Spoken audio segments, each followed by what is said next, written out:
with another episode of the Pop Culture Cosmos. It's Gerald Glassford coming right back at you here, or if it's on the Friday, which it is this time around, it's the PCC Multiverse. Thanks so much for watching and listening. It's Gerald Glassford from Pop Culture Cosmos, Inside Sports Fantasy Football. Of course, everything that we do also as well for the Lakers Fast Break and Game Source. Thanks so much for checking us out. If you need your fix of the latest news and trends in pop culture, you can always stop by Pop Culture Cosmos on Facebook, where we drop the latest trailers, including The Fall Guy, the latest movie coming out next year, and also as well the latest iteration of the Planet of the Apes. We dropped both those trailers today, so go ahead and check it out on Pop Culture Cosmos on Facebook, plus also as well popculturecosmos.wordpress.com, and of course everything that we do at the Lakers Fast Break and Inside Sports Fantasy Football. But this is the state of pro wrestling. And boy, always a state indeed, but I couldn't do it without a good friend indeed. It is the guy behind the PVD Cast at pvdcast.com, wherever you get your podcasts as well. It is, of course, the great John Orlando. And John, I was thinking about on the way home, getting ready to go ahead and set up for tonight's show, about if we were that tag team that I talked about on the last episode. And it was just amazing to me that over the years, you and I have seen so many squash matches over the course of many decades. And just seemingly some of these guys that took the money early and just really decided to derail their career by becoming jobbers at an early age. If you asked me, said, Gerald, behind the scenes, the WWE's got some, easy money for us, quick money for us, but we have to do some jobs, I would probably tell you, look at the long term versus the short term. Is there a wrestler, before we really get into today's episode, is there a wrestler from the past that became or was notified or was known as a jobber that you think could have had a different career that might have worked out a lot better? So You I know think I what? have one of mine. I'll tell you this right now. That was something that I always, even as a kid, kind of lamented, because there was that time period in the WWF at the time Mhm. where a lot of folks like Sam Houston from Mid Atlantic came and was kind of a preliminary guy. Cowboy Mhm. Scott Casey from World Class was there as a preliminary guy. And those guys, when I'd see those, I'd be like, those guys, Scott Casey used the main event in World Class. Like, why is he here and he's losing to Ravishing Rick Rude in like 2 minutes and a half? Um, I don't know. Maybe I might go. I hate to say it, but because I found out he's kind of a jerk, but I'm gonna go Tim Horner. Tim Horner in the WWF was a job guy there Yep. after there in that mid '87, right after the UWF was absorbed into the NWA, and I always thought Tim Horner was a good wrestler, despite what we hear from Cornette outside the ring. But so I'll say Tim Horner. That's who I'm going with.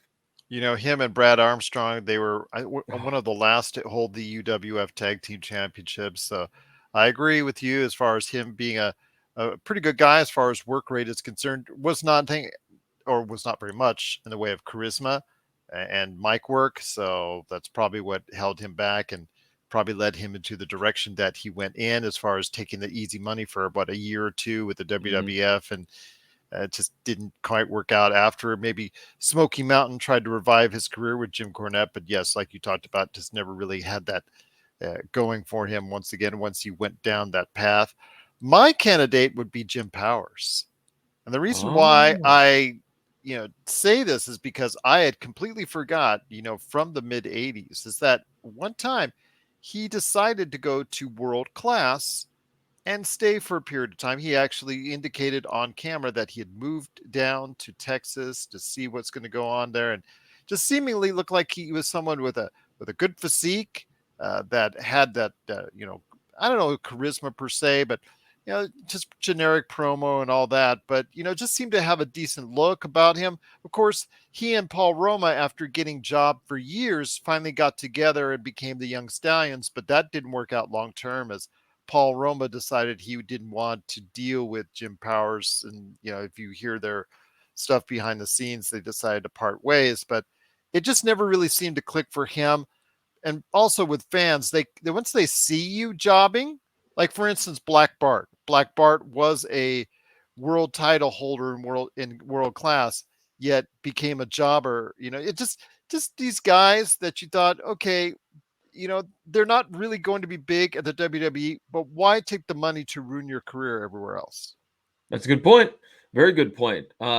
Yeah, and I also agree with you. If you see somebody lose time and time again, then you lose faith in them. Yeah. So And don't ask me behind the scenes, okay, that you say, that the WWE's, got an offer for us to go ahead and, developmental or whatnot. And, that'll lead to a whole bunch of TV squash matches. So yeah, no, no. I promise you no squash matches, Okay. and also Unless we are the squashers and not the squashies. no squash matches and no death matches. Okay, fair enough. Fair Yeah. enough indeed. But it is the state of pro wrestling for November 2023. Glad to have you here. It is John Orlando from the PVD cast. Thanks so much for watching, listening. Thought we'd go ahead and talk about some of the things going around the world of pro wrestling right now. So wanted to get into it. You actually said before we went on the air, you thought there was going to be some interesting discussions we're going to have on today's show. So I'm looking forward to the challenge. Challenge accepted indeed, my friend. But the first thing that comes up, of course, Crown Jewel, as we record this, is coming up here on the weekend from Saudi Arabia. If anybody has any thoughts out there as far as your opinions on Saudi Arabia, events in Saudi Arabia, why is the WWE and the boxing, and also as well UFC, why are they, doing all that Premier League and all that? You know what? That's a political answer, politically charged answer. That's up, depending on each person. So I really don't want to get into that aspect of it. All I know is that the WWE is running another major card, the Crown Jewel, at, of course, Saudi Arabia, with of course leading the way in the main event, LA Knight versus Roman Reigns, who this is once every 3 months, like a quarter that he shows up for a TV main event. He does some house shows, by the way, but yes, for the most part, he does not wrestle on television all that much. But my question is to you, my friend. We have talked and lamented over the rapid rise of LA Knight and the popularity that he now has, and the fact that the WWE, if they had played it smart, could have let this thing play out into either a major Royal Rumble or even a WrestleMania main event for LA Knight, because I think that it is that strong and it is something we haven't seen in quite some time. The popularity for a individual who, quite frankly, was just a mid carder. You could even equate it to the rise of like a Stone Cold Steve Austin, where you just was a ringmaster and you became, just by changing his moniker and changing his style a little bit, became even more popular than probably anyone of the past 3-4 decades leading into Hulk Hogan. As far as, you could arguably say that he's the most popular wrestler of all time. But when it comes to LA Knight, he is leading a popularity charge right now like few have seen in the past, in this century, leading back to maybe John Cena and very few others. But your thoughts on this, my friend? Him facing up at against Roman Reigns this Sunday. Do you think it's too much too soon? And if he loses, do you think that the WWE just really didn't have enough faith in him, anyways? Well, I think that it is just the right time for LA Knight. The guy's been there for a long time. You know, when he started making the rise, all those, Just turned videos, 41 this week. he just turned 41. Yes, this week. Okay. Yes. You look at all of those videos that they showed on Twitter and Facebook and all that of him being backstage, of him doing various different things for the WWE, being in developmental. I don't think it's too much too soon. I don't think that. I do think that if he doesn't win, and they're not going to take the belt off of Roman. I don't believe that. I mean, it doesn't make strong business sense to do that. The big question is going to be what happens to him then. Does he end up in another program with still a high profile opponent, or is he going to be relegated to taking on those those maybe less than important Does he become superstars a that are on mid the market? carder? Right. Does he become a mid carder? Does he become involved in a feud with Bronson Reed, for an example? Which, but I got to say this. I'm curious to see what the reaction is going to be in Saudi Arabia, because I feel like LA Knight's a very American, and I don't even know if that's the right adjective to use, but he just got that arrogance, that kind of, I don't know if it's going to translate well to the fans of Saudi Arabia. Are they going to cheer him just as loudly, just as viciously as the American fans, or is he going to be looked on as, well, he's just a guy, we don't get it, we don't understand the yeah and all the other catchphrases that he uses and whatnot.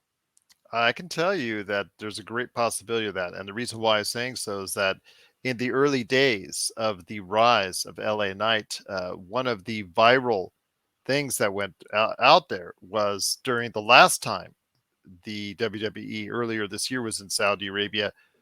And I don't think he was even on the card or he was even there. I'm pretty sure if I remember correctly, but there was a loud chant of LA Knight. Okay. LA Knight. So that's pretty much, I don't want to say that's where it started, but that was the part of the beginning of the rise of LA Knight and his popularity. So I would say yes. The Okay. thing is, though, I just don't think that this company believes 100% and has bought into him. And that the WWE, whether or not you want to say Vince is still part of it, Vince, right now the company's saying Vince is not a part of creative and it's just Triple H or whoever is running WWE. WWE has to buy into you 100%. I mean, we saw years and years and years they had bought into Roman Reigns, and Roman Reigns could not get over to the point where anybody was satisfied, but the company bought into him, believed in him, and got to the point where they found the right storyline or storylines to go ahead and be able to bring out the best Roman Reigns to where you see him today. Same thing goes for John Cena. Same things goes for several other individuals that they're pushing or that they have pushed to the moon.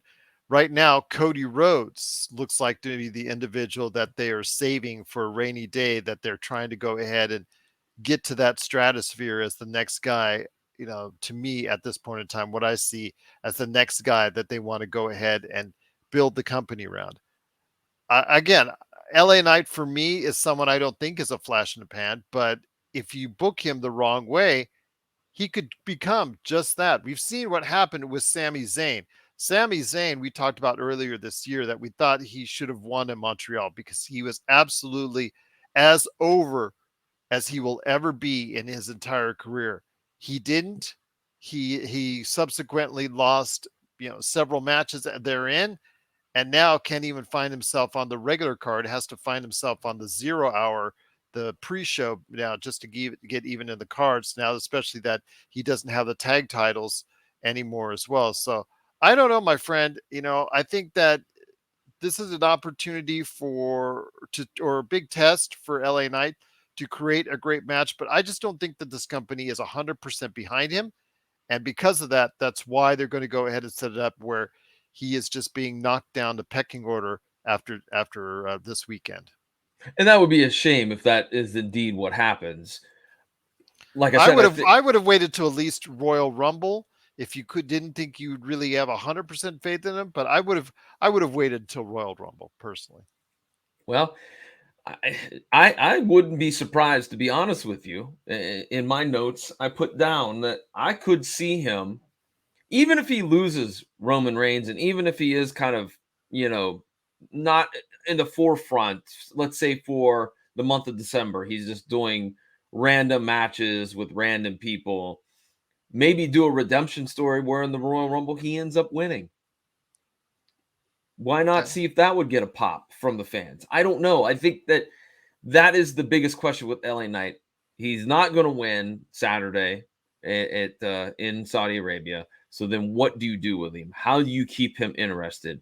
Do you have Roman Reigns cheat to go over? So there you have that you know, hey, Oh, there'll he be cheated. interference galore in that Yeah. match. You can already Yeah. see it So I already. mean, it just depends. I think just the way the finish is for that match will depend on what happens with LA Knight moving forward. I just think it's a shame. I just think it's something where they could have continued to build upon it. And and waited. This match could have waited itself out for what you're talking about with Royal Rumble, or also as well, if you've got Cody Rhodes on the Raw side, how is he going to meet up and be able to take over on the other side when it comes to facing off against Roman Reigns? If you don't, if LA Knight does not win, what is the next plateau? What is the next sign for Roman Reigns? Do you intend to go ahead and have him have a 5-6 year reign, or do you just really want to go ahead and make sure you pass it off to another individual? I don't know. It just is very strange sometimes, the things that they do at the WWE. I don't exactly 100% love the way the things that they're about as far as what they do in their booking stance. But then again, this has gone on for decades, and you know, if I was there, I would do differently. If you were there, you would do things differently. If most of the fans out there, they would do things differently. I just would have waited. Even if you don't have 100% confidence, LA Knight, Saudi Arabia would sell out, even if it was somebody else as far as leading that main event. Yeah. And you look at the show, there's some very interesting matches that I'm interested in seeing. I'm interested to see Cody Rhodes and Damian Priest. I think that's going to be a heck of a match. I Mhm. think that John Cena and Solo Sikoa are going to tear it up again. That's going to be a great match. I really think that Logan Paul and Rey Mysterio, oh my, I think that's going to steal the show. But Same.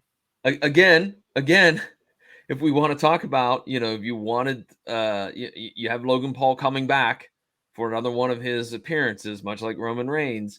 Why couldn't you slotted him in a rematch with Roman Reigns for this pay-per-view and then kept LA Knight for, what's the next December pay-per-view? I don't remember.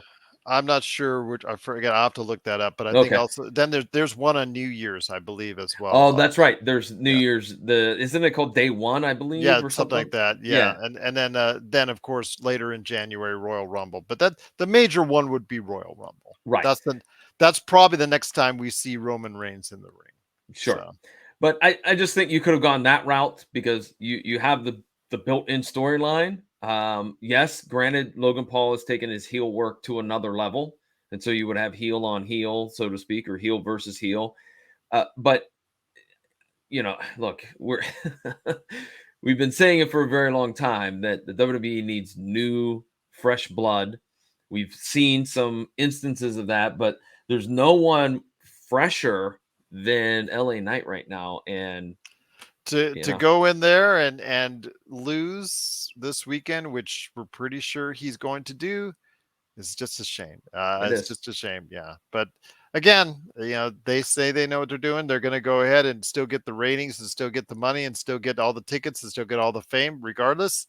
It's just a shame because for people who like good storylines and things, especially for an underdog career veteran that's been, had to grind it out like Mm-hmm. LA Knight, this is more Mm-hmm. success than he'll ever achieve again. This is similar to what we saw with Sami Zayn.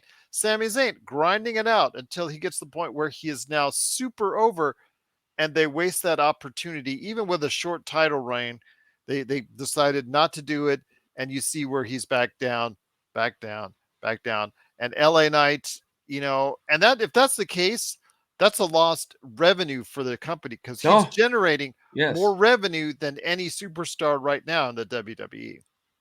And yeah, that's the other thing that you got to think about is they said he was like, I know a couple of times ago when we talked, he was like either second or third and fourth and fifth in I believe he sales is for now merch. first. Yeah. So it makes sense that why not look, the WWE has done this for years where they ride the backs of somebody that's so over to just reap the monetary benefits that individual is making. I don't understand why you just don't want to do that with LA Knight. I know that sounds very cold and, and heartless, but why not ride that train until it's gone, till it's done? Yeah. I don't know. Once again, it is the state of pro wrestling. It is John Orlando from the PVD cast, along with me, Gerald Glassford. Thanks so much for watching this and truly appreciated. One of the major news announcements came after their latest pay per view in Impact Wrestling, which is now changing its name back to TNA. when before it was TNA, Global Force, and now Impact Wrestling, which is the name of one of their shows. They ended up naming the whole promotion after it. Now it goes back to TNA. I ask you this, my friend. This seems to me, or this reeks of desperation. This seems to me an individual company that just, I don't know, just does not. It's limited on talent, limited on funds, limited on its audience, and going back to TNA just seems to me like a desperation move. I don't think Eh, it's going to do anything to move the needle. No, Do you? no. I wrote down why, and then I wrote down who cares. I Uh, mean, I'll give you a story. Okay, I used to work for a company called The Good Guys. They were a West Coast department chain, basically audio and video stuff only. They're definitely car stereos, computers, home video, big screens. That's all they sold. This is in the 90s. So they went around, they were successful for a while. They had a ton of stores in the West Coast, but as they started to fade in the public eye because Best Buy was starting to get everybody's arousal as far as a electronics store, they decided to make a big move, my friend, and change their name from The Good Guys to Good Guys. Spent millions of dollars, everything from uniforms to advertisements to sign changes at their stores, taking off of the. Even though everybody and their grandmother would probably say, "Where are you headed to?" I'm heading to The Good Guys. So, and of course, it met its demise a short time later in the early 2000s, along with Circuit City and several other companies that buckled under in the early 2000s with electronics. But the point I'm trying to make is, this does absolutely nothing to move the needle, and you're just spending money when you don't have a whole lot, and you're hoping for things like CM Punk to come and work for you that will move the needle in the opposite direction from where you're headed right now. well, I think if they were really, really, really serious about changing and being radical and going back to their roots, why not give Billy Corgan a call and just merge back in with the NWA? They would say it, but great minds think alike. We've talked about this on every show, and I was just saying that. And then go ahead and call up Court Bauer, get MLW, whatever's left there, and we'll talk about MLW here in a second. And then also what GCW, just some of these other smaller promotions, PWG, just get them all together to because doing things on their own, some of them make their nice little money here and there because they have their limited schedule. They stay within their budget, stay within their means. But if any of these companies actually have any desires to do anything on a broader basis, they're going to have to get together because the talent base, the talent pool from you're drawing from of known quantities or quantities that will get you where you want to go is extremely limited at that level if they've not already gone with AEW or WWE. I'm going to disagree with you on that. I think the talent pool is not. I think it's pretty deep, especially if you pulled all of that talent together. Of marketable talent that's going to bring in an audience. So I if I think ask you, okay, so if that's the case, and we'll talk about this here in a second with Alex Hammerstone. So if that's the case, with all this talent that you're talking about at that level, why haven't all these smaller promotions been able to bring in the money already? Okay, good point. Could it be a case of the fear of look? This is nothing. This has been done before, where you have two promotions that team up or three promotions that team up. We've seen it throughout the history of wrestling. I mean, Pro Wrestling USA, Super Clash 3, et cetera, et cetera.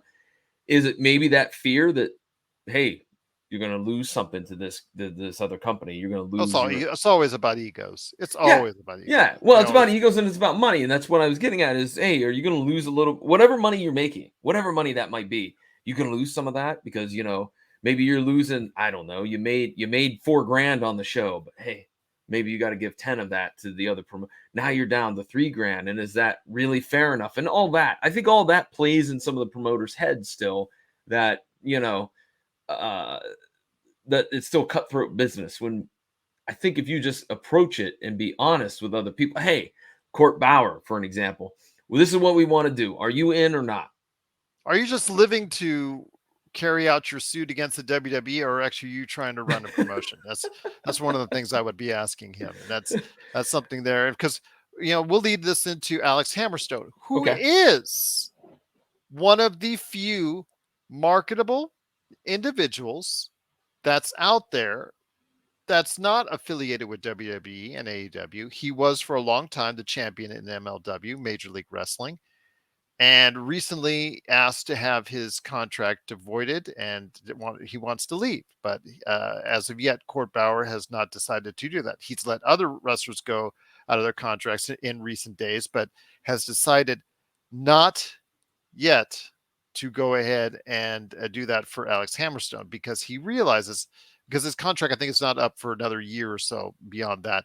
But he realizes, because he is an individual that, while MLW didn't reach new heights under him as a champion, he is still a marketable. He has a good enough look Mm-hmm. and presence, and with the right coaching or maybe instruction, even at 32, he could still be put into a position where he can get out to a public that doesn't know or isn't as familiar with what he can do. I mean, bottom line, he is going to be a star if he's not one already. The man, he's got the looks, he's got the charisma, his promos are pretty good. The dude's got it all. My question is, that MLW contracts are not supposedly the most lucrative. All right, so I'm wondering if what type of is it all just that Alex is tired of the creative, or is it also creative and then the lack of a decent contract? And maybe that's one of the things that he's thinking about. Hey, I'm 32. I need to start making some cash. Do I need to stick around here in MLW, or do I need to go somewhere else? And I think that that's part of it. I think that, I think right now, to be honest with you, if he went somewhere, I think he'd be a great fit for a TNA for a year and then off to the WWE. Get some seasoning, so to speak, in TNA. Repackaged as some he goes, Alex Hammerstone, that name is unfortunately, he's not gonna be allowed to keep that in WWE. In AEW, if he wants to keep Alex Hammerstone, he'll be able to keep that. That's one of the interesting dynamics between those two companies, about Mm-hmm. whether or not they get to keep their name or not name. But the WWE, how they like to market and package their own names for their individuals there, for the most part, anyways. But we'll see. I think, yeah. I don't know if he's ready or not. I've only seen a few of his matches because the availability out there on the internet of MLW, which is part of the problem. So Yeah. you're right. He's at an age of 32 where he can still make a big impact in the world of pro wrestling. He signed a contract, I believe, when he was the champion, thinking that it is the grass was greener on his side at that point in time. But now that he doesn't have that title anymore, now that he's actually not at the top of the food chain at MLW, as small as it is, I think that's just the fact that he sees things a little bit clearer now as far as his future going forward. And I think that you're right. Maybe a year in TNA or a year somewhere else, maybe to season him up a bit. But then again, at 32, you realize you might be running into 33, 34, 35 rather quickly. So you might want to go ahead and try to see, or maybe he's actually, or even heard that he might be able to try his hand with a larger organization. Yeah, I mean, even if he ended up in NXT for a year, that would not be a bad option for him to kind of get acclimated to the WWE system. I just think that he doesn't have it yet to just go right from MLW right to WWE. I think maybe he even doesn't have it just yet to go to AEW just yet. I think he's still got to get just a little bit sharper on that character, and then I think he'd be straight right to the WWE. I mean, I keep saying WWE because he's what Vince loves. He's a big dude. He can move. He looks good. I mean, I think he'd be a shoe in WWE, and AEW doesn't need any more people on the roster, but we'll talk about that later. So once again, it is John Orlando from the PVD Cast. Please go ahead and check out his awesome show, the PVD Cast, today at thepvdcast.com. One of the things I did want to ask you is about AEW. We talked about right that before the half hour break, and we talked about real briefly about too many shows, too many individuals. The rosters are too big. Not everybody's able to go ahead and show their stuff. The way that the booking has been talked about, I know that's at nauseum, depending on who you speak to. It's either bad to really bad. But you know what, AEW, God bless them, has their spirited supporters. You and I, were really hopeful when MJF got his title, got the title that he deserved, that we thought he was due, and he's been a champion now for a year. And as I was watching his matches, has done nothing personally as far as been able, from a personal standpoint, he has done nothing personally to dissuade me off of his character or whatnot. But I think the way it's just the whole organization has been run, or the way it's structured, or maybe the fact that they're running out of main event level challenges for him. I just don't see the same type of je ne sais quoi that they had this time last year when he first won that title. Oh my, we agree on that. Absolutely, absolutely, I agree with you. Like, there's the luster starting to wear off of MJF.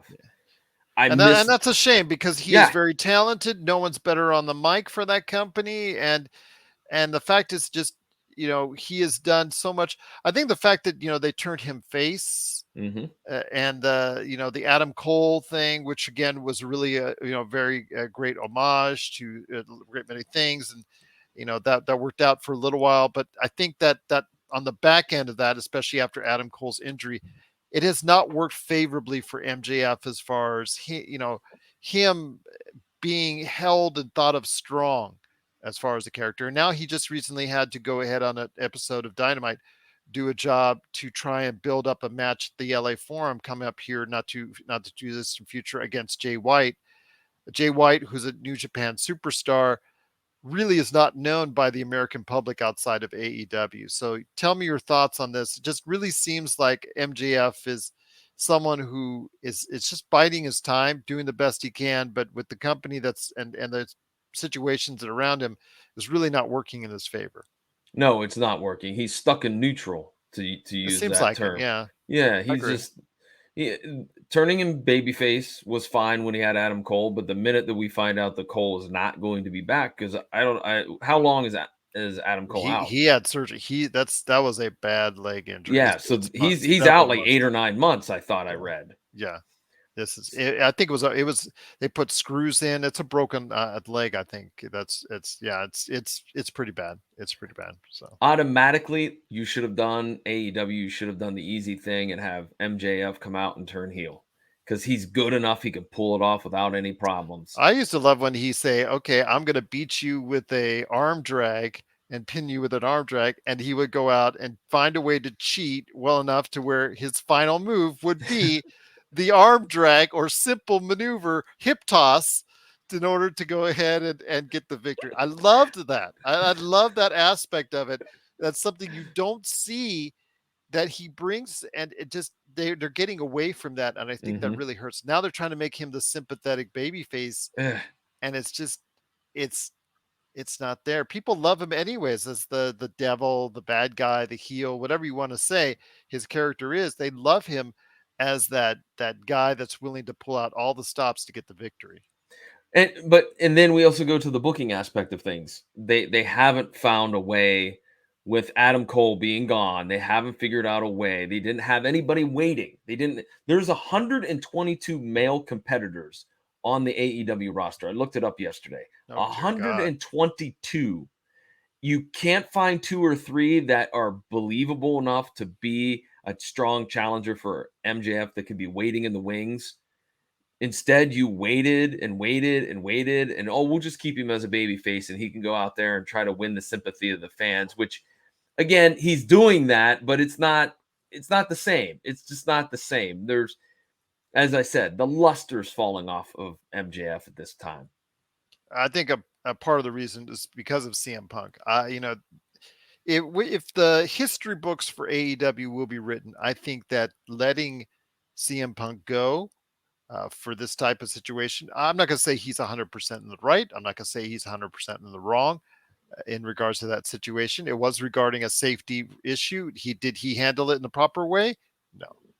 If he did put his hands on Tony Khan, then obviously that's a done deal. Goodbye on that. But if there was any way he didn't and was, he was still able to go ahead and work things out, I think you should have worked things out, because you lose such a viable individual that can steer your company outside of just MJF.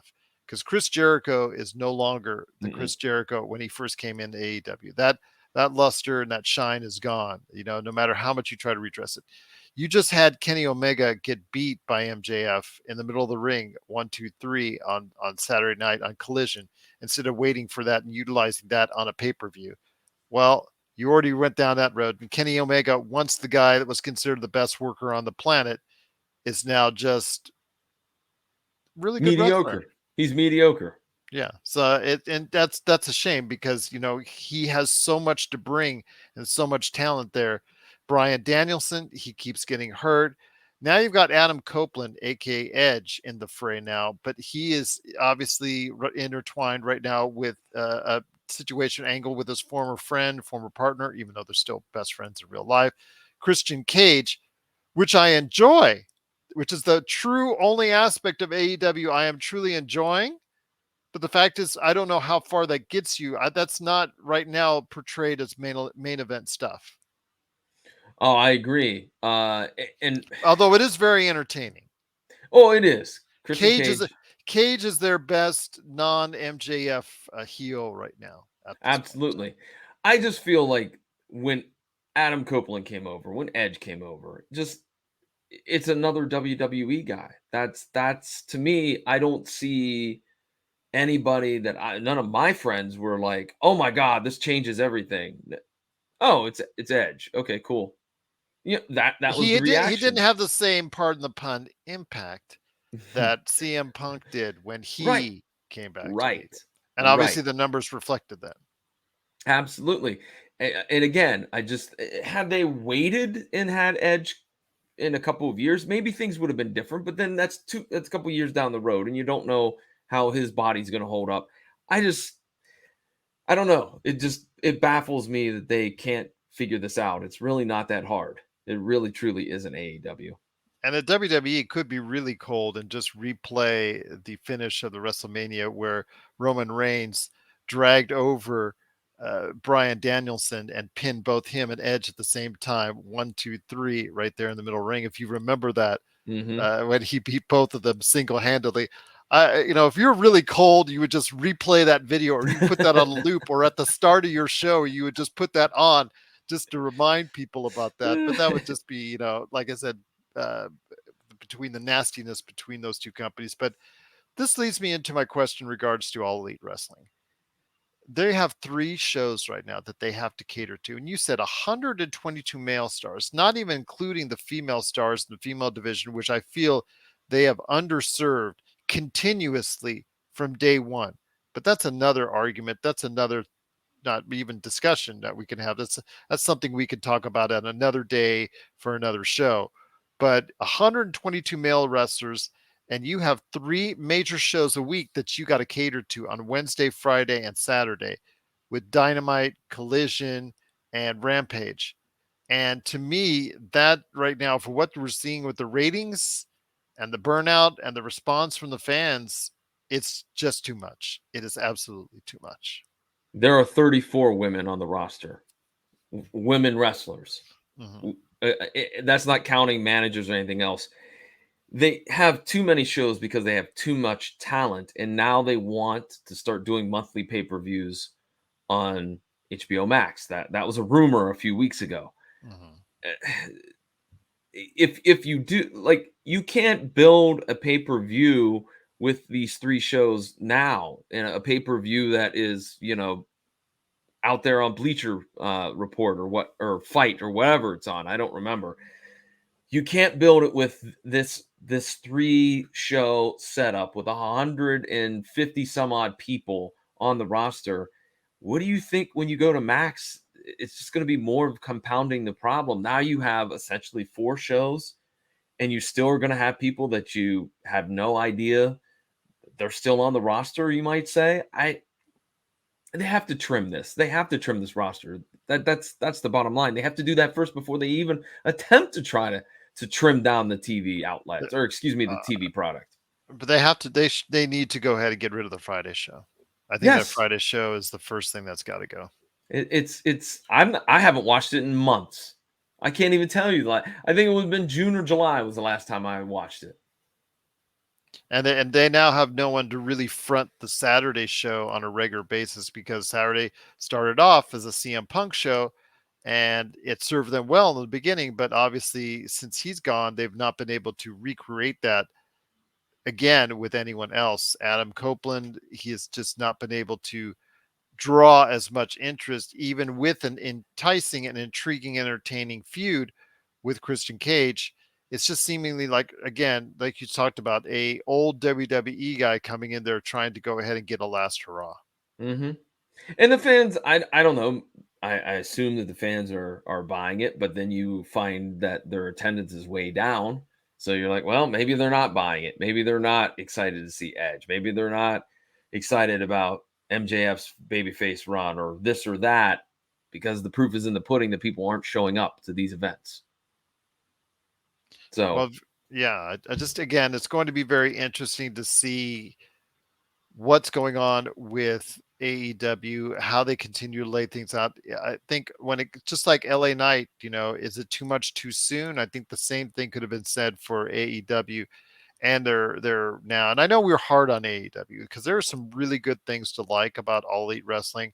Again, that was a terrific match they showed on free television between MJF, who's really improved as an in-ring talent and should be considered as such, because he's really done a great job of improving the things that he needed to do in the ring. As we talked about originally when we started this original conversation with MJF, he has done all he can to go ahead, and you can see he's put the work in there, pardon the pun. But to see him in that great television main event the other night against Kenny Omega was great to see. But again, that should have been left for a bigger payday sometime else. But they and it decided should to have go. It been built. I don't think it was built at was all. It built was, from Wednesday to Saturday. yeah, like, how do you how do you manufacture interest if you're going to Wednesday, Thursday, Friday, Saturday? Like, this should have been in the works as soon as they found out that Adam Cole was going to be out. Here you go, Kenny Omega. Let's go with this. Let's start building it. Again, I don't know. I don't. I just scratch my head when it comes to AEW sometimes. You and I both, my friend. You and I both, but we'll see what happens in regards to All Elite Wrestling. Again, they have a major wrestling event coming up here in the not too distant future at the Los Angeles Forum, with Jay White headlining against the champion MJF. I don't expect the title to change there, but after that's over, where does the company go from there as far as a credible, viable challenger that can actually draw interest? I don't know if they have many left. Will Ospreay? Will Ospreay is not a full 100% contracted individual to AEW. He just appears there. Then you'll see him on Impact. And credit to him, he's doing whatever he needs to do or whatever he feels like doing. He has recently made comments that he is not, after saying he ruled out WWE for a long time, saying maybe I would consider it. I'm paraphrasing, mind you, but Will Ospreay, even at this age and all the injuries, he is still, I guess, wrestling terms, a relatively young individual. He does have his injuries, but he is still, if not the best, among the best in the world today. Your thoughts on what his ultimate career should be? Will Ospreay, I think, is a very talented individual. I've watched several of his New Japan matches, He's been and killing it this year. yeah, he has. He has been absolutely on a tear. I like his promo. I like the character. I like the attitude that he has. But I think, as we just kind of talked about it with LA Knight, and Alex Hammerstone, Father Time waits on no one. And No. I think that maybe Will Ospreay is starting to think, well, I may have said no to the WWE before and maybe turned my nose up at it, but I'm getting up there. And I Well, don't it's know either that what or he he's. takes a big payday full time with AEW. Yeah, one of the two. But does he still want to live in America? Because that was one of the That things he that said. was. That I don't want to live in America, and he's entitled to have his opinions on that. But that makes things very difficult to book him if you're going to be AEW or the WWE. And so we'll see what happens. But I believe he's currently negotiating also as well with New Japan. So I think that he still can offer so much to an organization, whether it's even the WWE or AEW, New Japan. He is one of the finest individuals wrestling out there, period. And I think Hmm. that he is probably in the top five, top three, maybe even top one of the wrestler of the year. But that's for you and I to decide in a couple episodes down the line for the State of Pro Wrestling. Okay. Sounds good indeed. But once again, it is John Orlando from the PVD Cast. Go ahead and check out what he's doing today at pvdcast.com. Of course, he does a great job as far as covering the world of pop culture himself, as we do right here at the Pop Culture Cosmos. But before we head on out, a couple last things I wanted to go ahead and touch on. One is going to be obviously a big time debate, as far as I have in regards to the Wrestling Observer Hall of Fame talk. So we'll put that at the very end. Okay. Your thoughts on the Iron Claw? It's not coming out until December, but the Iron Claw from A24 Pictures, if people are familiar with Everything Everywhere All at Once, the previous Academy Award winner, absolute tremendous film, was produced and made by A24. They're coming out with the Iron Claw, starring Zach Efron as Kevin Von Erich, amongst other things. Going to portray the lives of the Von Erichs right there, as far as how they saw it in world class championship wrestling, and of course the tragedies which everybody focuses on, because the in ring quality work or anything of that nature.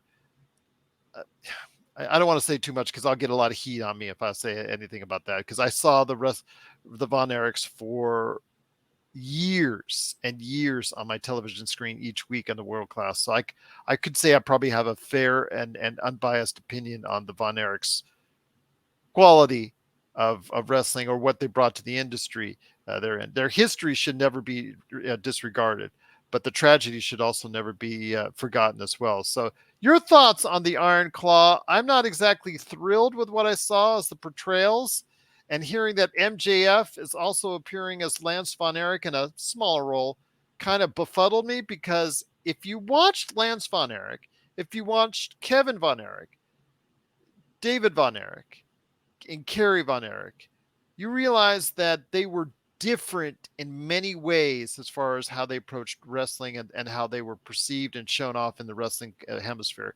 Your thoughts on the Iron Claw, my friend, before we head on out? I have been excited since day one when they announced they were making this movie, because I am a WCCW mark as a kid. As a kid, I loved world class wrestling. It was my favorite promotion, and people I know look at me and say that's a bunch of malarkey, John. But no, it was so wild and so untethered, and just the excitement of the sportatorium every Which week. part though was it? The Eric Embry I get beaten on every week because I booked it that way type? Was that the era you're talking about, or were you talking about the era where, of course, in its heyday, with the Freebirds and the Von Erichs, obviously stealing much of the show in the earlier part of the 80s? I'm talking about Freebirds Von Erich, Okay, the dynamic duo Von Erichs. That was my okay, era. okay. Yes, I do remember the Eric Embry 88, 89 Mm. world class, Before which was before it turned over to Jerry Lawler's USWA when they bought right. it out. Yeah. But Yeah, that was but interesting because I replayed that about a month and a half ago, where I watched all the episodes from that time, where Eric Embry would always get himself beat up and it looked like he'd be beyond dead and be hospitalized. And he comes out later in the hour to go ahead and make sure that, he's okay. So just like the miraculous comeback each and every time. It was just so funny, the booking. You could just literally laugh out loud at the booking that was made then, but it worked for that period of time. So it did. I'm very excited for it. I too thought it was weird that MJF was going to be cousin Lance. I'm curious to see how Ryan Nemeth pulls off being Gino Hernandez. I'm curious about that. I I'm would have liked MJF as Gino Hernandez. yeah. Me personally, Absolutely. Lance Von Erich. Apologies to Lance Von Erich fans, but he was 0 on the charisma scale, and almost as bad wrestling wise. So he was just put out there because Fritz Von Erich, as he was a local high school football player. Just he's a really good high school football player. It's not even a Von Erich. He's got a different last name, and then Von Erich Fritz Von Erich decided to go ahead. I'm just going to make you a Von Erich, and there you go. So I'm also curious to see the performances of those individuals playing Gary Hart, Bruiser Brody. See how Doris is portrayed. I liked the trailer. I'll just say it this way. I had somebody at work tell me, they go, "Hey, I saw something for a wrestling film," and they're not a wrestling fan at all. And I'm like, "Oh, you're talking about the Iron Claw?" And this coworker was like, "Yeah, yeah." He goes, I don't know anything about it, but it looks really good. I'm like, "Well," and I kind of filled him in a little bit. They will like it more than me, and they'll probably like it more than you because it does not faithfully recreate the Sportatorium. Absolutely. Sportatorium was a dump and was dingy, and it did not age well, but it had nostalgia. And the thing is, it's so hard to recreate that, and it just looks like it was done in a regular studio film setting. And again, I will go watch it, but I will pick it apart. Unfortunately, most likely, I hate to have all these pre-definition things in my mind, and I hope I'm proven wrong. But I just, for someone that lived like you week to week watching world class championship wrestling, I really know it's going to be for people that didn't watch it for that time period. Because if those who did, they're going to probably be brutally honest, and may not work in the film's favor.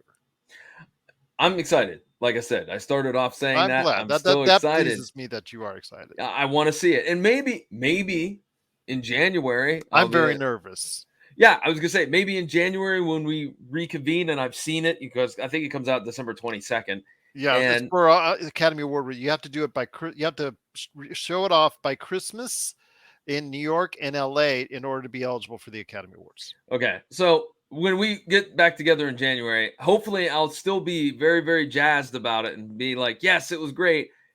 But there is that there is that chance that I go, it was underwhelming. I'm just going to say that it'll probably be thought of a lot better by individuals who weren't Yeah. familiar with it than who were. And I'll leave Yeah. it at that. But before we head on out, my friend, I do want to go ahead and talk about the Wrestling Observer Hall of Fame. The Wrestling Observer is probably the most noteworthy informational news option for behind the scenes information on what's going on in the world of wrestling for over, my gosh, 4 decades at least. I mean, I remember reading it myself and being a subscriber back in the 80s after I saw Dave Meltzer, who is the guy behind the Wrestling Observer newsletter, do such great work with the Sports Weekly newspapers that I used to see him in. The National is where I first read his work. And then from there, I got the Wrestling Observer newsletter in the 80s. So seeing that's the case, they're usually the most serious about creating a very pointed Hall of Fame. So the ballot has come out for the Wrestling Observer Hall of Fame candidates for 2023. Their requirements are listed there, as far as 10 to 15 years in the business, depending on their age, and then obviously what it takes to get in, what it takes to get out. As you see it, my friend, again, as I talked to you before we went on the air, the first thing is if it's 10 to 15 years, depending on the age, that is so vague. And if Dave Meltzer were here, I would say I have so much respect for him and what he's done, but that is so vague, 10 to 15 years, depending on the age. So let's take most of the ladies who've defined the WWE in the last part of the last decade and this decade: Becky Lynch, Asuka, Charlotte Flair, Sasha Banks, Bailey. Those 5 have just transcended, women's wrestling, period, and brought it on a worldwide stage to a main event status at WrestleMania. Yet they don't qualify. And I think most, if not all, are been in the business 10 to 15 years. Again, that's just my first brush with this, but your thoughts on that, my friend, before we really get into some candidates with the last 5 minutes. Well, much like you, I was confused by it. It's not very So clear as to what he vague. means. Yeah, it doesn't like I honestly just kind of breezed past it and didn't really pay attention to it. And then you mentioned it, and I was like, well, okay. So to me, that shows that it's not, to me, if it was a little more specific and it was a bigger text in terms of like it's more than just one line, and if you explain what that means, I would have maybe slowed down and read it, but I just kind of read through and okay, moving on. So I don't know. I think it is very confusing. I don't understand. I mean, I get it. I get why they want to put that in there. They want to have some type of rules, but I don't know. It was very odd. Well, I'm going to tell you what, my friend. For next month, we're going to have our complete list. Oh, We're going to be like we're actual ballot tiers. We're actually on, making sure that we're actually providing our names on the ballot. We're going to pretend that we're going to do this. So we're going to do a complete makeover for next month. But to give people a tease, I'm going to go ahead and just say right now, I'm so surprised I see the Von Erichs, despite my misgivings on, pro mobility, in ring work rate, things of that nature. There is no doubt what the Von Erichs did for the world of wrestling. And to see them still not in, that kind of surprises me. To see the British Bulldogs, Tully Blanchard and Arn Anderson, to see Iron Sheik, not in there. These great names that are not in there yet. To see the Steiners not in there. Are there any surprises to you? We're not actually choosing which candidates yet, but let's talk about the surprises. Which are the surprises for you when you look at it as a surprise that they're not already inducted into what many believe is one of the most correct and most poignant Hall of Fames for pro wrestling? wow. Because I think there's a few on here that I'm looking at it. Um, Look, I'm gonna say the fact that Jack and Jerry Briscoe are not in Yeah, as a that's tag another. team. Yeah, absolutely. Yeah. Yeah, I mean, they were a very good team, and you have a former NWA World Champion in Jack. I would say that's one that sticks out for me. And then Sergeant Slaughter. How could you not have him in? Kevin Nash and Scott Hall, what they did to transform wrestling with the NWO. You could talk about the work rate and all that, but they were a major part of 90s and early 2000s wrestling. And the fact that they brought in so many, they brought in ratings. They have proof as individuals that really, as far as from a financial standpoint, very few have achieved. And to them not in it, Bill Goldberg, you could say, is also, why is he not in there? Then you go down to non wrestlers. I'm surprised that Mike Tenay has not been in. He just got inducted to the TNA Hall of Fame. So why he's not in here is it's just really kind of puzzling to me. I mean, there's a ton of names that I see that just I'm not sure why that they're not in there as of yet. Right. I'm looking at that non-wrestlers, and the Grand Wizard, Ernie Roth, is not in in this Hall of Fame. Like, he was a fantastic manager in the 70s and early 80s. I Uh, mean, Mexican wrestling, La Parca.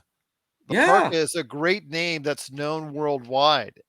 And how was he not able to, how was he bypassed, when it comes to that concern? Yeah, it just seems very strange that some of these names are not already in. So these are just surprise. We're not saying we're voting them in yet, but because that's what we're going to do next month as a tease. But Okay.